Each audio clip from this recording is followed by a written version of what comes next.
One myself Mukund Srivastava and all of you are welcome to my YouTube channel. तो आज के इस video में हम डिस्कस करने वाले हैं क्लास 12 के इंग्लिश के विस्टा का 4th चैप्टर द एनिमी का नेक्स्ट पार्ट यानी कि चौथा पार्ट।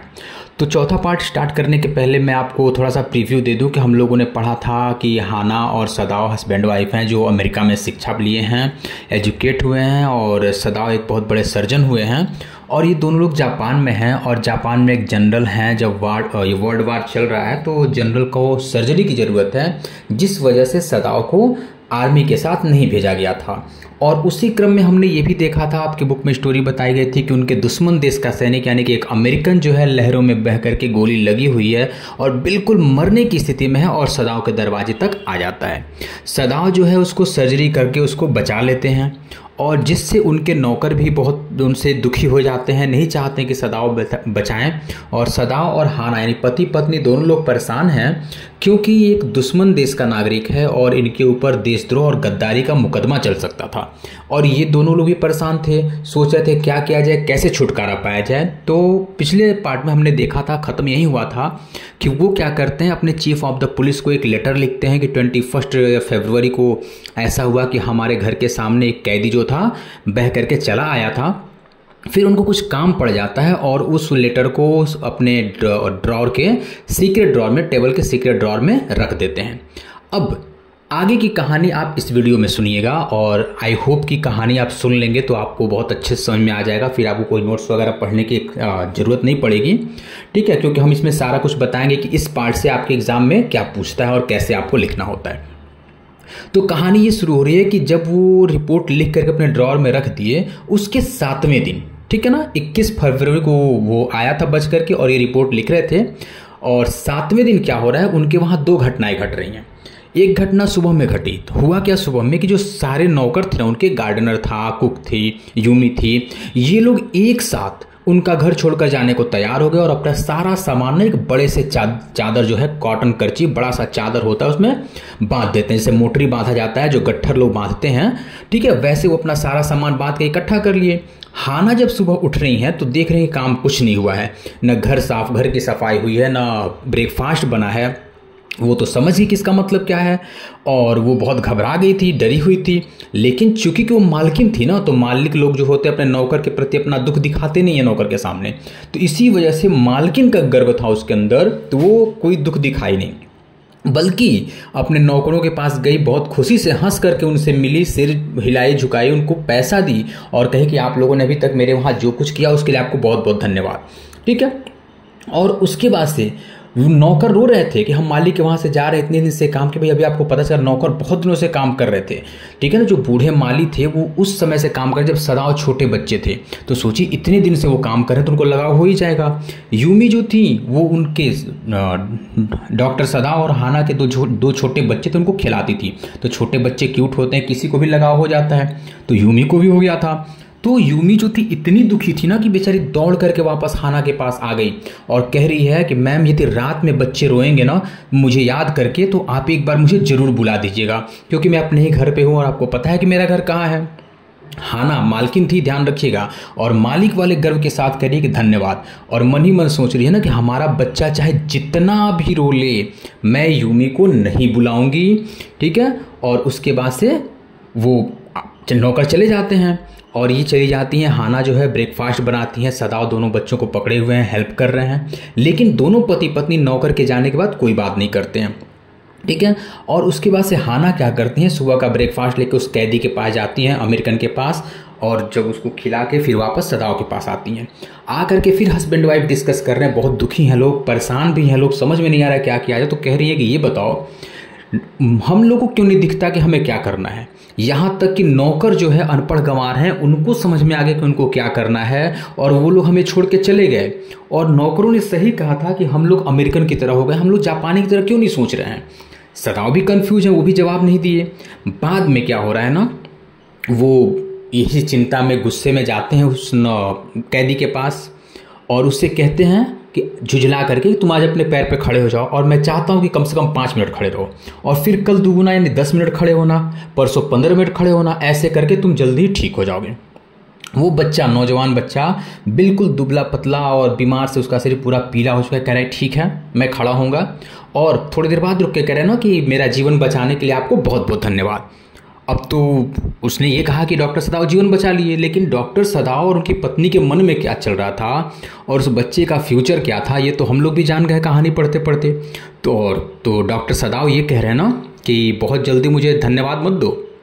अब जैसे उन्होंने कहा कि जीवन बचाने के लिए वो धन्यवाद दे रहा था, तो कहे कि मुझे इतना जल्दी धन्यवाद मत दो, तो लड़का समझ गया कि मेरे साथ क्या होने वाला है, और वो डर गया। डर उसकी आंखों में बिल्कुल साफ दिख रहा था। यहाँ तक कि राइटर ने तो इतना बता दिया है कि जैसे एक जानवर, सपोज करिए बकरा जिसका गला कटने वाला हो, एक जानवर जिसकी हत्या होने वाली हो, उसकी आंखों में जो डर दिखता है ना, वही डर उस बच्चे की आंख में दिख रहा था। और अंग्रेज था, गोरा था, डर के मारे उसका चेहरा लाल हो गया, और जो उसके गर्दन पे जो लाल चोट लगी थी, हम लोगों ने पढ़ा था जख्म के घाव के निशान थे लाल रंग के, वो बिल्कुल लाल हो गए। और सदाव ने देखा लेकिन पूछा नहीं। तो ये पहली घटना थी, नौकर के चले जाना, सदाव का इससे बात कर लेना। दूसरी घटना दोपहर में हुई। हुआ क्या था, डॉक्टर सदाव जो थे अपने ऑफिस में, घर में उनका ऑफिस था आपको पता है, उधर ही बैठ करके पढ़ रहे थे। और हाना जो था ना वो बिल्कुल थकी हुई थी काम से, चूँकि काम करने की तो आदत थी नहीं, अमीर थी, मालकिन थी, लेकिन नौकरों के जाने के बाद वो काम कर रही थी, थक करके बैठी ही थी। तभी क्या देख रहे, दरवाजे की तरफ से ऑफिशियल यूनिफॉर्म में, यानी वर्दी में, ठीक है ना, आर्मी की वर्दी, ऑफिशियल फॉर्म और आर्मी की वर्दी में कोई आ रहा था। अब उसके हाथ पैर बिल्कुल कांप उठे, वीकनेस आ गया उसके अंदर, और डर के मारे उसको सांस नहीं आ रहा था। अब ये सोच रही है मन में, जब होता है ना आदमी कोई गलती करता है तरह तरह के बुरे विचार उसके मन में आते हैं, तो वैसे ही ये लोग अपराधी का साथ दे रहे थे, तो ये भी डरी हुई थी। तो इनका मतलब ये सोच रही हैं कि लग रहा है नौकरों ने पहले बता दिया है। भागती हुए सदाव के पास गई, हाँफ रही थी, कुछ नहीं बोल पा रही थी, और मैसेंजर जो आया था ना व्यक्ति वर्दी में, इनके पीछे पीछे वहाँ तक चला आया जहाँ वो सदाव बैठे थे, और ये भाग करके सदाव के पास आके दिखा के उनको इशारा कर रही हैं। आवाज़ नहीं निकल रही है डर के मारे, इशारा करके सदाव को दिखा दी। कि सदाव जब मैसेंजर को देखा, उस वर्दी वाले को देखा, तो अपने किताब से ऊपर हाथ उठा के, आँख उठा के देख रहा है, और वो समय ऑफिस में था। जब देखा ना तो उससे पूछा क्या बात है, लेकिन उसकी वर्दी जब देखा तो खड़ा हो गया डॉक्टर सदाव और पूछ लिया कि क्या बात है, आप यहाँ क्यों आए हैं। तो वो जो व्यक्ति आया था, जो वर्दी में आया था, वो कह रहा है कि आपको महल चलना होगा, ठीक है ना, पैलेस चलना होगा। अब देखिए पैलेस का मतलब राजा का महल नहीं था वहाँ पे पैलेस का मतलब ये था, आपको याद है जिस जनरल जो है ना, बता भी रहा है ये मैसेंजर पर, लाइन सुन लिया कि मैसेंजर कह रहा है कि जो बूढ़े जनरल हैं उनको दर्द उठाया है, ठीक है। तो ये जनरल जो थे ना वहीं रहते थे, पैलेस में रहते थे, तो उसी रेसिडेंस को पैलेस कहा गया था। तो जब हाना ने सुना कि भाई जनरल को पेन आ गया है, दर्द हो गया है, इसलिए बुलाया गया ना, तो उसकी सांस में सांस आई, करिए ओह इतनी सी बात। तो मैसेंजर करे हाँ, तो करिए बहुत और कुछ नहीं है, तो करे नहीं और तो कुछ नहीं है, तो करिए अच्छा, फिर करिए मुझे बहुत दुख हुआ कि जनरल को दुखी हुआ, मतलब उसको सांस में सांस, उसको ये लग रहा था कि हमको पकड़ने तो नहीं आ रहे हमारे हस्बैंड को, लेकिन जब जाने कि दूसरा मैटर है तो बहुत चैन की सांस ली। और उसके बाद से हो क्या रहा है, सदाव रेडी हो जाते हैं अपनी पत्नी को जब गुड बाय बोलने जाते हैं ना, तो वो कुछ नहीं कर रही, बस किचन में बैठ के आराम कर रही होती हैं, और वो थकी हुई हैं, काम से कम डर से ज़्यादा थकी हुई हैं। और डर कौन सा है आपको पता है ना, कि कहीं ऐसा ना हो कि पकड़े जाएं हमारे पति, ठीक है। उसके बाद से क्या हो रहा है, हाना अपने पति से कह रही हैं कि मैं तो बिल्कुल घबरा ही गई थी, मुझे लगा वो आया है शायद तुम्हें गिरफ्तार करने ना आया हो, तुम्हें बुलाने ना आया हो पकड़ने के लिए। उसके बाद से ये सदाव कह रहे हैं, उसकी घबराहट दिखे, कुछ भी हो जाए तुम चिंता ना करो, आज मैं इससे छुटकारा पा ही लूँगा, ठीक है। उसके बाद सदाव जनरल के वहाँ चले जाते हैं, सीन चेंज हो जाता है। तो जब जनरल से मिलते हैं तो जनरल जो है कह रहे हैं कि जानते हो मैं तुम्हें इसलिए बुलाया हूँ ना क्योंकि मुझे तुम्हारी डिग्री पे बहुत भरोसा है। अब डिग्री का मतलब चूंकि आपको पता है कि सदाव जो थे वो अमेरिका से पढ़ करके आए थे, तो कह रहे हैं कि प्रिंसटन से तुम पढ़ करके आए हो, मैं भी वहीं का पढ़ा हुआ हूँ, और ये कहा कि बहुत कम जापानी लोग वहाँ पढ़ते हैं, ठीक है, इसलिए वहाँ की पढ़ाई पर मुझे भरोसा है, इसलिए मैं तुम्हें बुलाया हूँ अपनी सर्जरी के लिए। तो सदाव कह रहे हैं कि मैं नहीं मानता, लेकिन आप कह रहे हैं ना तो हो सकता है कि ऐसा हो। तो कह रहे हैं हाँ हाँ बिल्कुल, और यही वजह है कि मैं तुमसे अपना इलाज कराता हूँ, क्योंकि तुम बहुत स्किलफुल हो, बहुत कुशल हो, और मुझे पता है, मैं जानता हूँ कि तुम मेरे साथ खड़े रहोगे ना तो मुझ पर कितना भी अटैक होगा तो तुम मुझे बचा सकते हो। सदाव हंस के कह रहे नहीं ऐसी बात नहीं है। तो कह रहे बिल्कुल ऐसा ही है, इसीलिए मैं तुम्हें बुलाया हूँ। और फिर थोड़ा सा चुप हो जाते हैं। उसके बाद से कह रहे हैं कि तुम्हें गिरफ्तार नहीं किया जा सकता। अब जब वो ऐसे कह रहे हैं कि तुम्हें गिरफ्तार नहीं किया जा सकता, तो सदाव समझ गए कि हमारे इस जनरल को सब कुछ पता है। जनरल भी अपनी आंख बंद कर लिए, थोड़ी देर के लिए बिल्कुल साइलेंट हो जा रहे हैं, कह रहे हैं सीरियस होके कि मान लो यदि तुम्हें गिरफ्तार कर लिया गया और तुम्हें फांसी की सज़ा हो जाती है, ठीक है ना, तो फांसी की सज़ा इसलिए होती है कि गद्दार करार दे के होगा। तो कह रहे हैं अगर फांसी की सज़ा हो जाती है तो मान लो अगले दिन मेरा ऑपरेशन है तो कौन करेगा। तो सदाव कह रहे हैं कि भाई बहुत सारे सर्जन हैं जापान में। तो कह रहे हैं जापान में सर्जन हैं, लेकिन मैं उन पर भरोसा नहीं करता। इसलिए नहीं करता क्योंकि जापानी सर्जन जो है ना, ऑपरेशन करेंगे और मैं मर भी जाऊंगा तो कहेंगे ऑपरेशन सफल हुआ, ठीक है, और मैं नहीं चाहता कि ऐसा हो। और वो जो है दया भी नहीं दिखाएंगे।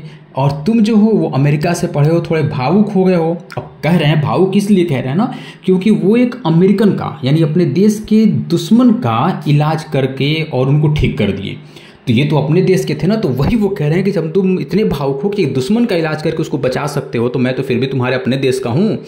और इतना मुझे तुम पे भरोसा है कि यदि मैं बेहोश भी रहूँ ना तो भी तुम मुझे मरने नहीं दोगे, इसीलिए मैं तुमको बुला रहा हूँ, ठीक है।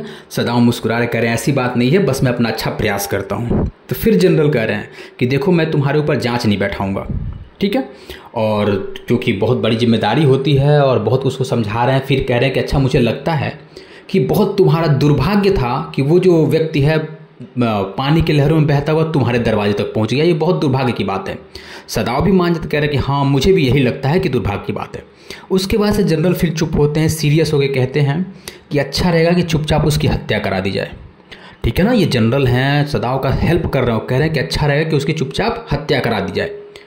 और फिर सदाव घबरा गए, तो उनका हाव भाव फेस एक्सप्रेशन देख कर, अरे तुमसे नहीं करना है, तुमको नहीं मारना है, किसी ऐसे व्यक्ति से मरवा दिया जाए ना जो उसको ना जानता हो। फिर बता रहे हैं कि मेरे पास 2 शूटर हैं, ठीक है ना, शूटर आप लोग जानते ही होंगे। 2 मेरे पास अपने खुद के प्राइवेट शूटर हैं और मैं 2 को तुम्हारे घर भेज दूंगा आज की रात, या फिर जिस रात तुम कहोगे उस रात भेज दूंगा। और इवन तुमको पता भी नहीं चलेगा, ठीक है ना। गर्मी का मौसम है और जहाँ वो सोया हुआ है, तुम्हारा मरीज जहाँ सोया हुआ है, उसका एक दरवाज़ा गार्डन में खुलता है। अब देखिए जनरल हैं और इनको अपने देश के बारे में, सदाव के बारे में कितनी जानकारी है कि उनको ये भी पता है कि किस रूम में रखा गया है और दरवाज़ा कैसे खुलता है। बता भी रहे हैं कि दरवाज़ा उस जो गार्डन में खुलता है ना, तो गर्मी का मौसम है, तुम उसको खोल देना नेचुरली, ताकि लोग समझेंगे हवा आने के लिए खुला हुआ है। तो सदाव भी कह रहे हैं हाँ हाँ वो तो हर रात ऐसे ही खुला रहता है। तो जनरल कह रहे हैं बहुत अच्छी बात है, तो मेरे पास जो योग्य शूटर हैं मैं उनको भेज दूंगा, कोई आवाज़ नहीं होगी। और क्योंकि वो बहुत कुशल हैं, चुपचाप खून करके चले आते हैं, और यदि तुम कहोगे ना तो मैं उस डेड बॉडी को हटवा भी दूंगा, ठीक है, मतलब आप लोग के लैंग्वेज में लाश को ठिकाने लगवा दूंगा, पता भी नहीं चलेगा। अब सदाव जो है ना सोच रहे हैं मन ही मन, कह रहे हैं कि हाँ बिल्कुल सही बात है। मान तो गए, लेकिन हाना के बारे में सोचने लगे। उसके बाद जब जनरल के वहाँ से चले, डील डन हो गया दोनों लोग का, तो इसी रास्ते पर ही प्लान सोच रहे थे। और उसके बाद से ये सोच रहे थे ना कि इस तरह से सारा मैटर हो जाएगा, ख़त्म हो जाएगा बवाल, उनको पता है उनको, और उनका हाथ भी नहीं आएगा, उनका नाम भी नहीं आएगा। फिर वो हाना से कुछ नहीं बताएंगे, ऐसा सोच रहे हैं। इसलिए नहीं बताएंगे कि हाना तो पहले से डरी हुई है, और यदि हम बताएंगे कि मेरे घर में हत्या होने वाली है और उसकी जान मारी जाएगी, डेड बॉडी हटेगा, तो हाना तो यही सुन के घबरा जाएगी घर के अंदर हत्या होने वाला है।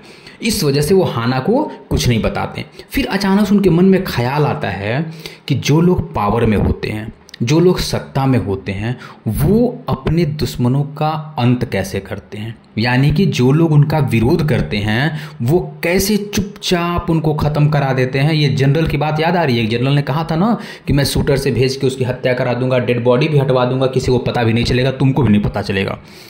तो वही ये डॉक्टर सोच रहे हैं कि बताओ जो लोग सत्ता में हैं कितना कैसे कैसे डीलिंग कर लेते हैं अपने उन लोगों के साथ जो उनका अपोज करते हैं, जो उनका विरोध करते हैं।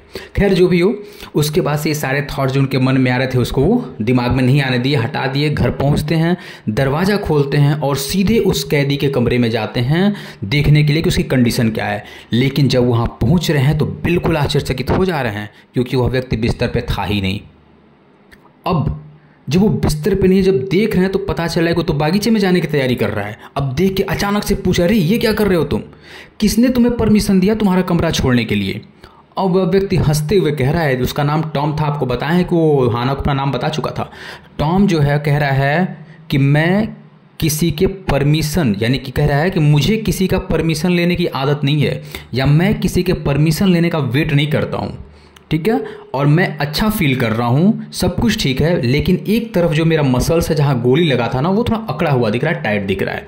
सदाव करें ऐसी बात है ना, आश्चर्यचकित होकर कहती ऐसी बात है, बाकी सब चीज़ वो भूल गए थे पहले वाला, फिर डॉक्टर वाली फीलिंग इनके अंदर आ गई, कह रहे कि मैं थोड़ा देख लूँ, वैसे तो मैं ठीक किया था, दवा लगाया था इसका, लेकिन अगर एक्सरसाइज से नहीं ठीक हो रहा है ना तो फिर इसका मसाज करना पड़ेगा, ठीक है।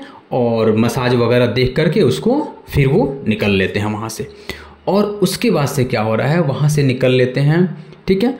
तो यहीं तक आप इस कहानी को सुनिए, आगे कहानी हम अगले वीडियो में बताएंगे क्योंकि बहुत लंबा होता जा रहा है वीडियो, उतना आप समझेंगे नहीं और समझेंगे तो फिर पीछे कहानी भूल जाएंगे। और इस पैसे से जो क्वेश्चंस आपके आने वाले हैं वो ये आ सकता है कि सदाव और जनरल की मीटिंग में क्या हुआ था, ठीक है।